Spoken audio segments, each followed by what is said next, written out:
চিনিটাকে আমরা আগে ক্যারামেল তৈরি করে নিচ্ছি। ক্যারামেলটা করে নিচ্ছি, এখনো হয়নি, একটুখানি হয়ে যাবে। ক্যারামেলটা আমরা ডাইসের মধ্যে ঢেলে দিয়েছি। চিনি দিয়ে দিচ্ছি 100 গ্রাম। দুধটা কাটো, দুধের প্যাকেট, এখানে 100 গ্রামের একটা দুধের প্যাকেট আমি দিয়ে দিচ্ছি। কেজিটা কই?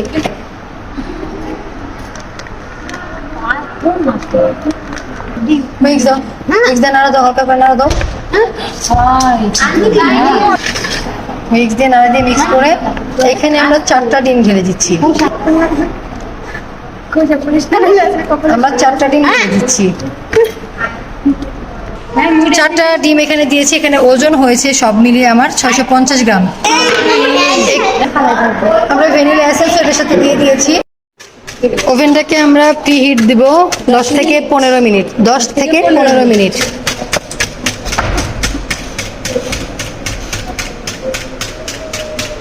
200 ডিগ্রিতে দিয়েছি।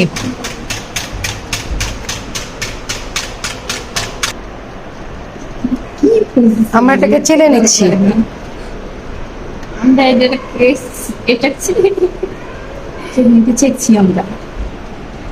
এতে করে আমাদের উপরে বাবলস গুলো রয়ে গিয়েছে, ভিতরে কোনো লামস থাকবে না, এবং যদি কোনো ডিমের খোসা থেকে থাকে, ময়লা থাকে, সেগুলো চলে আসবে। ওভেনের ট্রেতে আমরা পানি দিচ্ছি, এটা বাষ্প হয়ে পুডিংটাকে তৈরি করবে।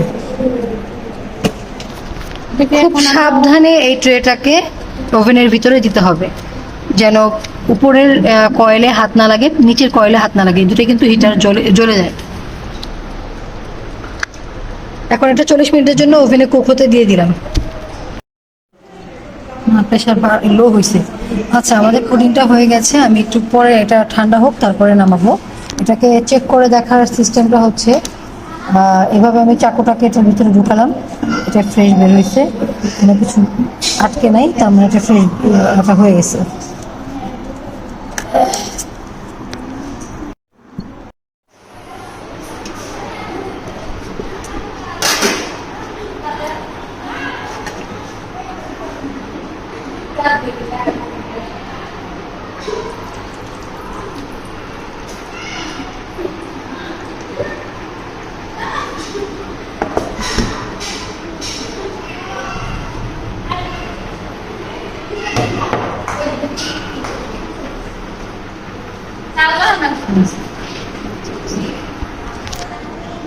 হয়ে গেছে পুডিং।